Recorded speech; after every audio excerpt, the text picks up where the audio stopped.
to go live and make sure everybody can see what's going on here. And it's fantastic to be able to do another sales chat. I'm delighted. And we are live. So this is great. So my name is John Golden from SalesPOP and Pipeliner. Yep. I'm just taking a pause here for a second. Okay, now here we go. All right, good to go. Everything is working. We're live on the internet, as you can see.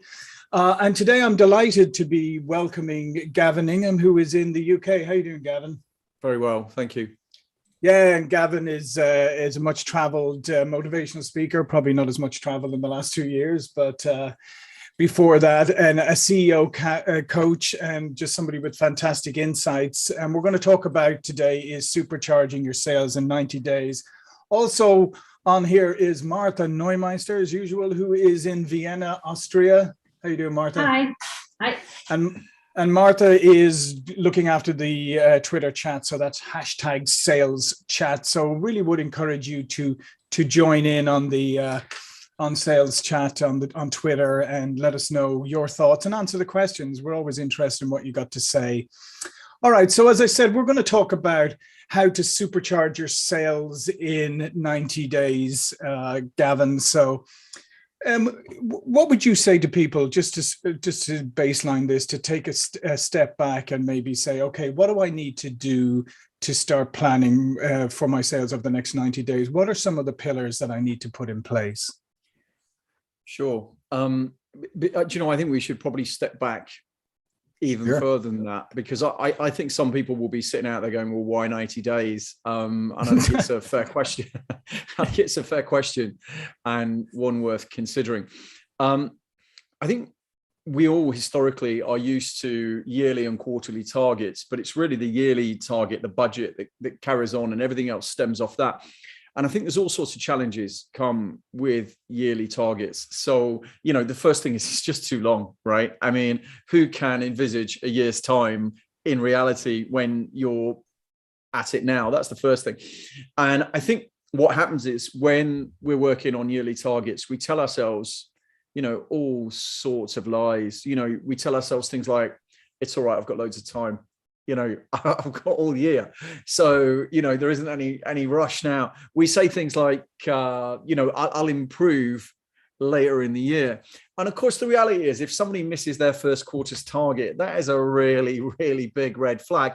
But most people look at it and go, oh, it's close enough. I know you had a couple of bad experiences with a couple of clients, and I was there, I saw it. So, hey, let's just keep doing the same. And then they repeat it and repeat it. But then the irony is, of course, is what happens in the last quarter. Well, in the last quarter, particularly if there's a bit of pressure, everything goes gangbusters. So all of a sudden, deals are flying in. There's huge motivation. There's momentum. I mean, whether that's the best thing for the clients or not is another matter. But there's motivation. There's momentum. There's deals going in. There's no wasted time. People are on critical stuff. And of course, it is because you can see this deadline coming towards you. You can see the end coming towards you. Yeah. And you can see the challenge. So 90-day goals. The reason for picking a 90-day goals is it's long enough to really achieve something.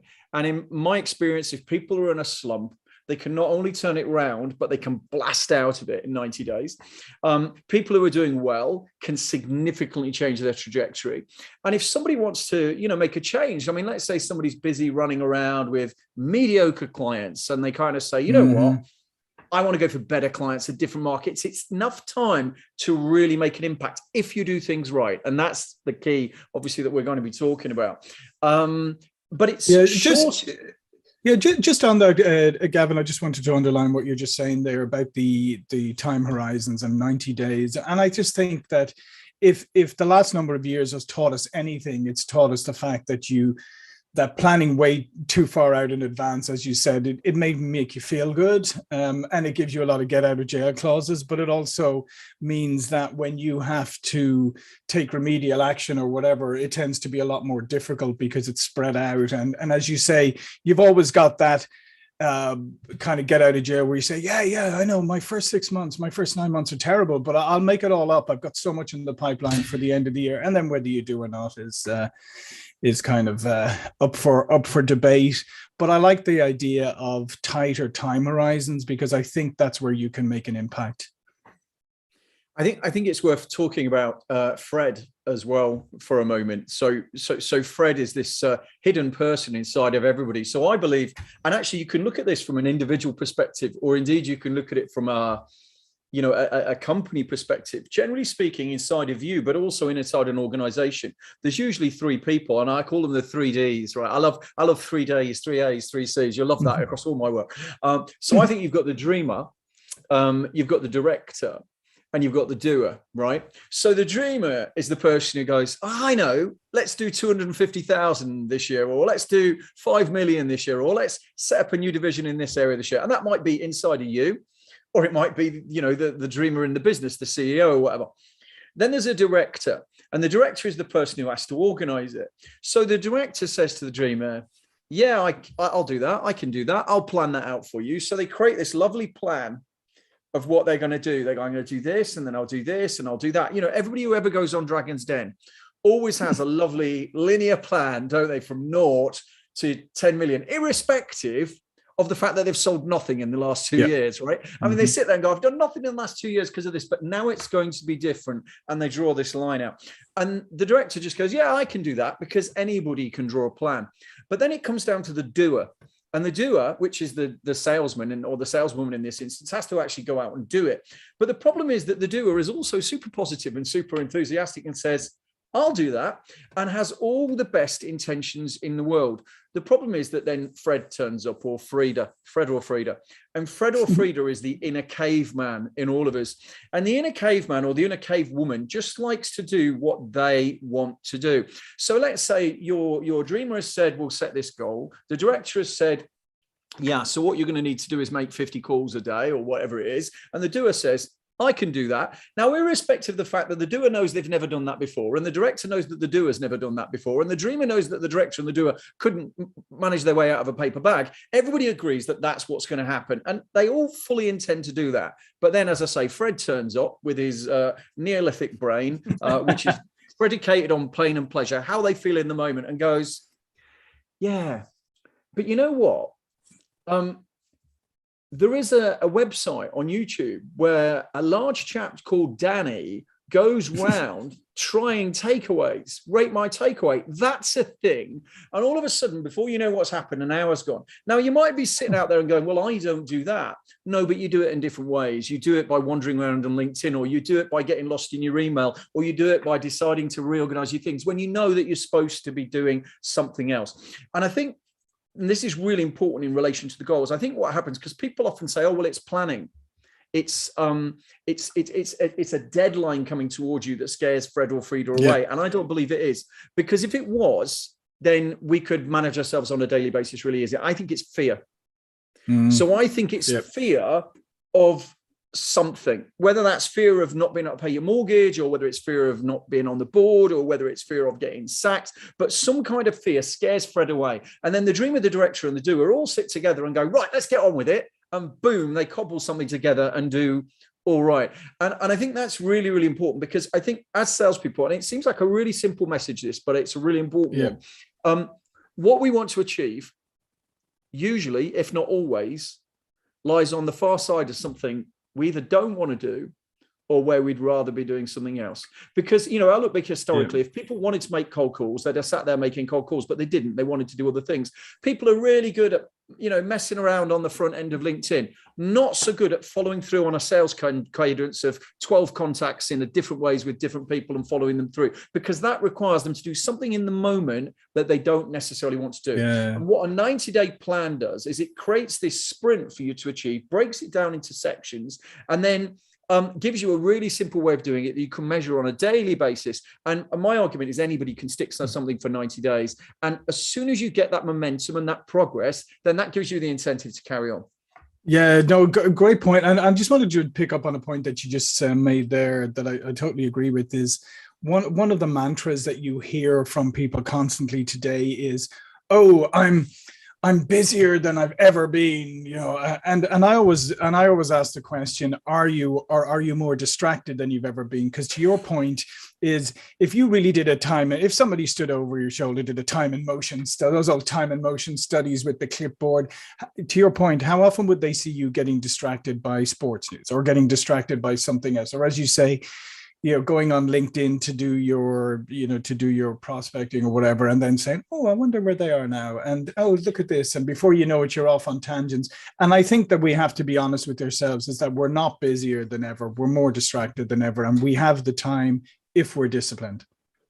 Well, you're absolutely spot on. And I think one of the three core mindset shifts. So one of the things I talk about with people, whether it's a CEO or a sales team or a leadership team, is the 3 mindset hacks that you need to be able to achieve. And the first one, and you said it, you didn't use the word, but you absolutely said it, is courage. And it's that courage to acknowledge where you are, what you're doing, how you're contributing to that. And then you say most people are just full of excuses, right? I mean, full of excuses for why they're doing what they're doing, full of explanation for why they're doing what they're doing. But the reality is that if you measure it against results, if you're not performing, then you've got to change what you're doing. And you can make all it, and we've all been there, haven't we? I mean, I was a sales director for years. I was a salesperson for years. And I've coached salespeople for a decade. And you'd hear that conversation so often where the salesperson is emotionally winning the sales director around to their side of things because their performance wasn't to standard. But the conversation they should have actually been having was, yeah, but why didn't you do what we'd agreed you were going to do? That's the conversation they should be having. But that's invariably not the conversation that goes on. And again, that's the importance of the 90-day thing. Yeah, no, I think that's incredibly important, and as I said, I mean, I think then you start to remove those get out of jail cards if you're, as you said, if you're honest and if you have the courage, and if you set yourself realistic, but yet stretch targets, because that's what you want to do at the end of the day, isn't it? You want to have something that's achievable and then a little more. Absolutely. I think one of the things that we talk about in the I'm Telling Accelerator is actually thinking about how we focus people. And as I say, that CEOs, MDs, leadership teams, salespeople, it's not just salespeople. And again, you touched on it. It's coming back down to, and I think because of everything that's going on, I actually think it's not often. I'm from Yorkshire, right? And I'm 53 and I'm fairly straight speaking. It's not often I get to say to somebody, I think that's a bit harsh. But you said a minute ago, you said people think they're busy, but they're not. And I think that's a bit harsh. I think they're busier than they are. They're just busy doing the wrong things. Well, yeah, that was my point. I think you can be incredibly motivated, incredibly busy, and you can get home just bushed, absolutely whacked. But still not do any of the things that were really the things that would have moved the dial or moved the ball. And I think the challenge is as well, looking at the things we talk about, when you dive into YouTube, there's always another YouTube video recommended for you. You start one place up and you come up somewhere else. But likewise, if you go onto LinkedIn and you go, oh, I'm going to really do LinkedIn, you can work on LinkedIn for half an hour, and then you've got more messages and more replies and more comments after the half an hour than you did at the start, because it's self-fulfilling. But the question is that producing you what you need or not? And I think it comes down to 3 things. And I would say they're the 3 things that for me, with I Am 10, which is what we do, helping people be the best, is all about these 3. And I think the first one is getting absolute clarity on what you want. Clarity on what you're trying to achieve. And I think most people just don't have that, particularly when you get out. I mean, salespeople are given a target, but do they really own it? Do they really believe it? Are they really going for it? Have they really taken it apart? But when you start moving to people who aren't salespeople, I have CEOs who go away and come back and say, yeah, I want to improve sales in the next 3 months. And you're like, that is just not a target. That is not a goal. That is not a sprint. What, by 5p? Will that do you? So the clarity, so what you want, that's really important. And I think you need to then be checking in with yourself to check that you actually do want it and you're prepared to pay the price, because there's always a price to be paid, right? I mean, even if that price is you don't get to watch YouTube, or you don't get to chat for half an hour a day, or you don't, whatever it is, right? There's a price to be paid. So I think you've got to do your check-in with yourself, and we could talk more about that in a moment if you want. I think the second piece then, and this is really important, it's what you need to do and what you need to not do. And I think, again, it's clarity, right? but honestly, I think sales is hard today, right? I mean, I was a sales director for 10 years, a salesperson prior to that. I was a sales trainer for 10 years, or a sales coach for 10 years. I still work very closely with sales teams now. And honestly, I'm constantly having to reassess what I do in a way that I never was before, because there's constantly new things coming in. And there's all these little, and I'm not going to knock anybody, right? But there's all these tiny little experts in all these little niche areas who have an inherent interest in saying to you that the only way to do things is LinkedIn, or the only way, or the place you need to be now is TikTok, or you need to be on Instagram, or you need to be whatever. And they've invented all these fancy words like sales cadence, which basically just means what are you going to do and when, and all fancy titles for people. But the bottom line is it actually needs that, not that. Because most salespeople just have too many choices, and they get home and go, I'm being super busy. And you go, yeah, but what was the one thing? What were the two things? What was the real action? And I think if a lot of people just went down and went, this is what I want, what do you need to do? What do you need to stop doing? That would be a super start. And I think that's that for me, that's that clarity around stuff. And when you actually get that out of people, the irony is that you often find out whether it's a salesperson selling, or a manager managing, growing a team, or even somebody working, because I get people come to me and go, I want to lose weight, or they come and they go, oh, I want to improve my relationship with my partner. Not that I get involved in any of that stuff, but people by extension sometimes talk about those things, and it always comes down to the same. What do you want? What do you need to do? What do you need to stop doing? There is a third one, and that is how do you drive it through, but we can talk more about that in a moment. But they're the three things, simple as that. What do you want? What do you need to do? How do we hold you to it? And I think the important thing here, Gavin, is the first part here is to check in with yourself. Is that, like, do you want it? What is your purpose? Why do you want to do this in the first place? Do you, as you said, do you think you can do it? And I think that's really an important place, because I don't think we ask ourselves those questions enough of the time. And the other point, and the other thing that I wanted to just highlight also is exactly what you said, is that there's all these, solutions and ways of doing things. And the problem is, we all know that silver bullets don't exist, but we keep trying to buy them. Yeah, it's 100%. And the thing is, people have got so good at selling these areas, because if you think about it, a new area comes up, and someone somewhere goes, oh, there's an opportunity to train people to do that. And then you get all this chat about it. And that's not to say, right, I'm not taking anything away from that, because if being on Instagram is your thing as a salesperson, then great, that's a great course for you. But if you should be on LinkedIn, or if you should be going to networking events, or you should be picking up the phone, it's literally a time suck. It's literally the worst thing you will ever do. And I think that's the importance of what I'm saying. It's working out what that activity is that's really, really going to help you. And if you look at people who are incredibly successful, if you look at organizations who are incredibly successful, they find that lever, whatever it is, that action, whatever it is, and they just beat it and beat it and beat it. And then they stop, and then they beat it some more. They don't get distracted. They don't go off trying all of these other things. I'm going back a bit now, because I do think things have changed. But about 4 or 5 years ago, I remember having a good conversation with a LinkedIn expert, and I said, to be honest, not much of my work comes off LinkedIn. And they said, well, it should. And I said, well, maybe it should, but actually I have a methodology and it works. So I stepped back for a day, and I sort of sat and I thought, I went onto LinkedIn, and there were loads of people going, oh yeah, I'm a motivational speaker, and I win all my business on LinkedIn. I'm looking at their diaries, and I'm looking at what they do, and I'm thinking, are you? And then I thought, I've got another idea. I'm going to look at all the people who I actually see when I'm on the circuit, and I'm going to see who actually appears to be working LinkedIn. And the answer was virtually none of them at that point in time. Now, as I say, I do think things have changed since then. But the interesting thing is that you could have just so easily got dragged into doing that because somebody was selling and it sounded like the right thing to be done. But as a salesperson, you need that clarity to do what you need to do. You need that clarity to be able to go, you know what, I'm not doing that, and I'm not doing that, and I'm not getting involved in that conversation, and I'm not going to follow up. What I'm going to do is that, because that and that and that are what make me money, and that's what I need to do. Everything else is a distraction. And for you to hit at night, and the irony is, of course, that's exactly what happens in November and December. That's exactly focus kicks in. And I think focus is one of them, is probably the most important thing. And I think the other thing, Gavin, is as humans, right?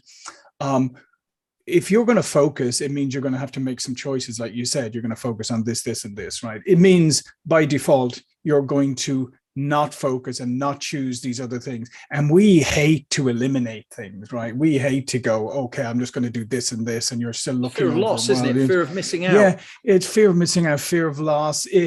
Being more expansive feels better, like, oh, I've got a bigger reach, rather than, you know, and I think that's the critical part.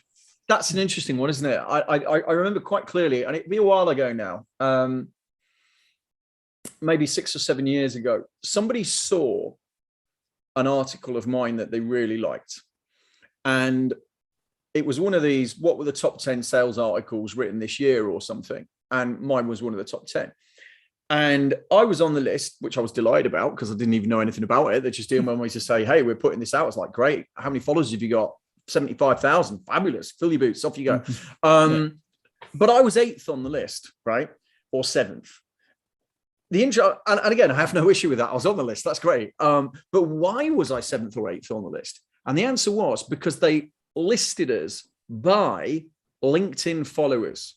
So the person who had the most LinkedIn followers, they put top, not the best article. Yeah, they were the top 10, but they then listed them by the number. And that's just ego coming into play, isn't it? No question or whatever. And the thing is, if that helps you bring business, then great. But if you don't have a method, i.e. if there isn't an action that you take consistently off the back of that, then what's the point? I mean, I think one of the old problems in sales is still one of the most recent. We talked about it right at the start.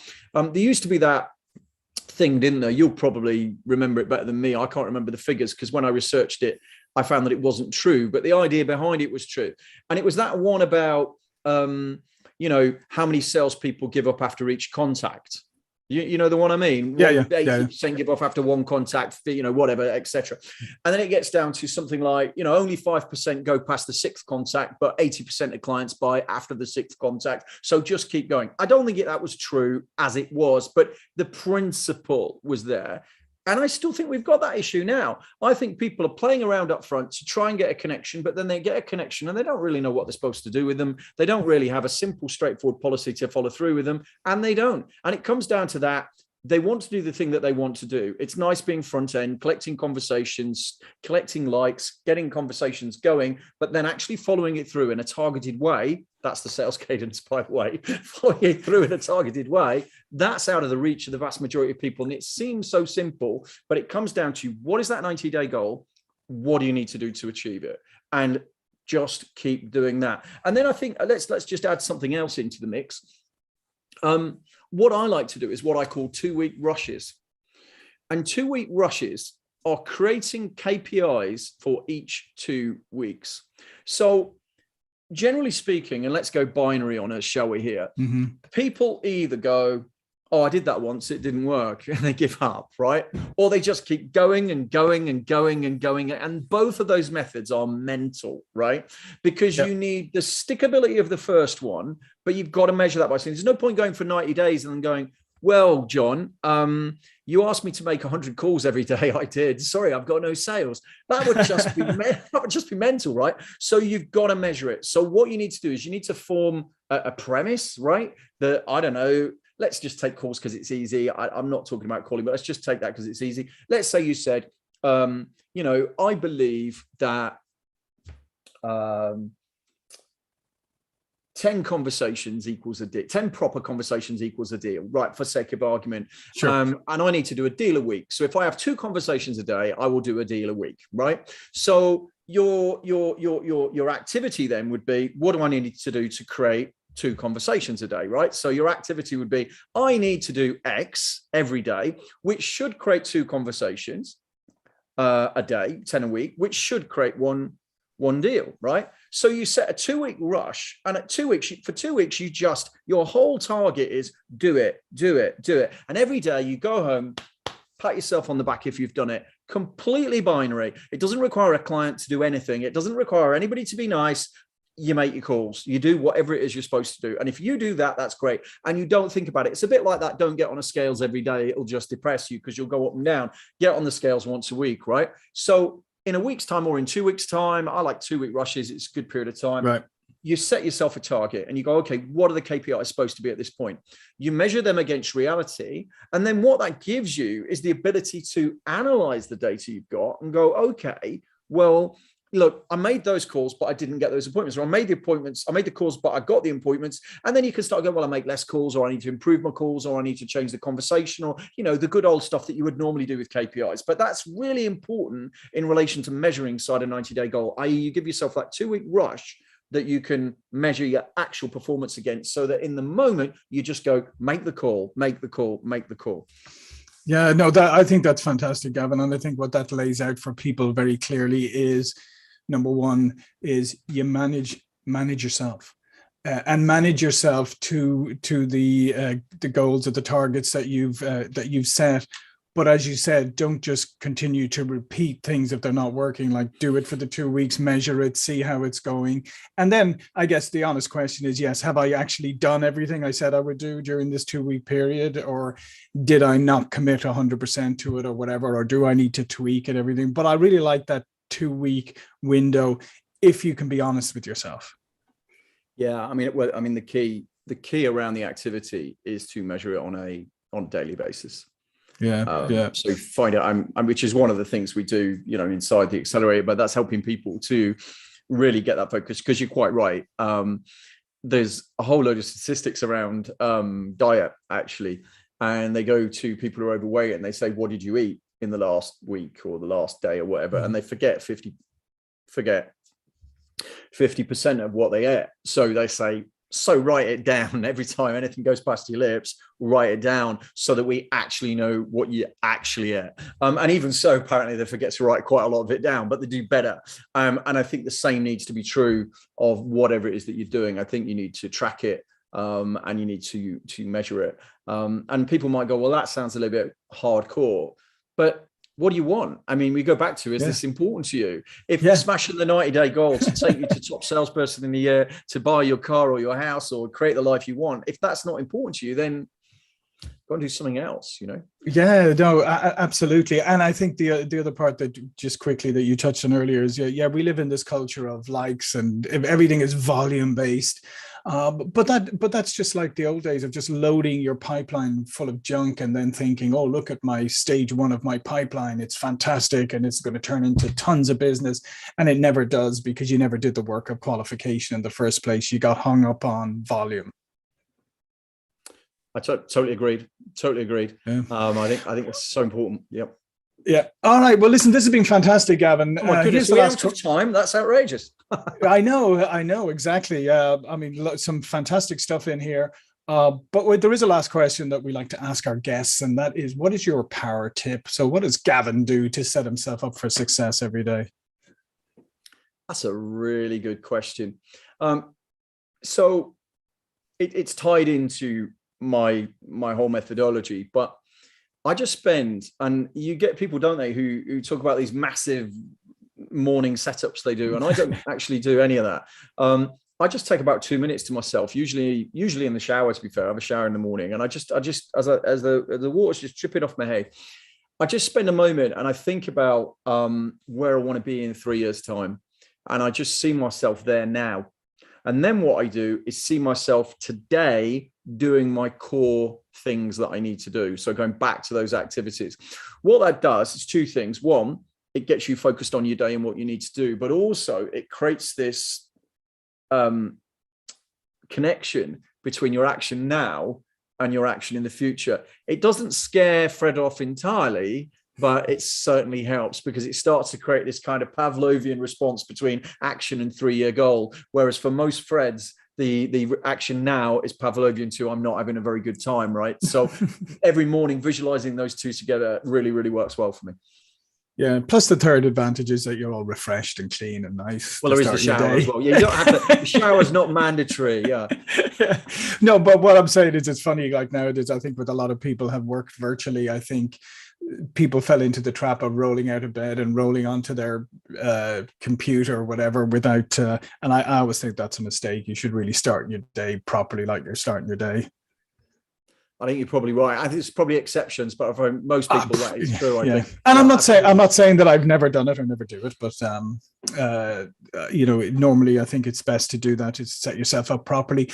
But just the last point on this is what you just said, is you take a moment to yourself. And I think this is one of the most critical things that people don't do enough nowadays, is because you wake up in the morning, you grab your phone, you start looking at all this stuff. People don't take time to themselves. And it's almost become counterculture to take a few minutes to yourself to actually be in your own head and think about things. And I really feel that if more people did that, they would find that, not just work, but life starts to become more clear. And you mentioned about clarity, the clarity that comes from taking a moment to be with yourself, to understand your motivations, to understand how you're feeling, all of that stuff.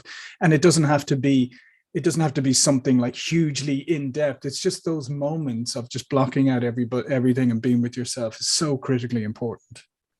I spend that, following on from that, I spend that first hour of the day doing important tasks. You mentioned phone. I do not turn my phone on until after that first hour. And I do occasionally glance at email when I turn my computer on, but I try really hard not to, so that I just get straight into that hour, do that hour, and then move to stuff, because I know there's stuff in there that's distraction. And what I find is that if I come off my visualization, see myself doing that stuff, come right straight away and do it, I'm already winning in that day. That means that I'm far more likely to continue in a positive vein than when I start in a sort of a wishy-washy, wandering, being blown by the wind of whoever else contacts me way. Is not a great way to start the day. No, not at all. Well, listen, thanks. That's fantastic, Gavin. Martha, how's the Twitter chat today? Great. You have to go back and to read the people. I will. I think the people now understand it's about managing yourself. Yep, it always comes down to that at the end of the day. Listen, thanks again. Gavin, before you go, please do tell people a little bit more about yourself and what you do. Sure. Well, it's fairly obvious from the conversation, but I help people get better results in 90 days than they thought possible in a year. We work on 90-day sprints. I have clubs, and I also come into corporations, do keynote speeches and stuff. I think if people have an interest in my work, the best thing to do is to come and join us either in the Facebook community or on the live roundtable that I do every Wednesday at 9 o'clock in the morning. And you'll find both of those on my website, iam10.com. And quite simply, they are iam10.com/roundtable and iam10.com/community, both free. Just come and join, say hello, meet loads of other people who are all moving forward and getting great results, and see if it helps you. Yeah, fantastic. Well, I'd encourage everybody to do that. And listen, thanks again, Gavin. Great insights. Pleasure. Thanks, Martha, for running the Twitter chat. Thank you all for tuning in. And for those who are going to watch the recording later, thank you as well for tuning in. And we'll see you for another sales chat real soon.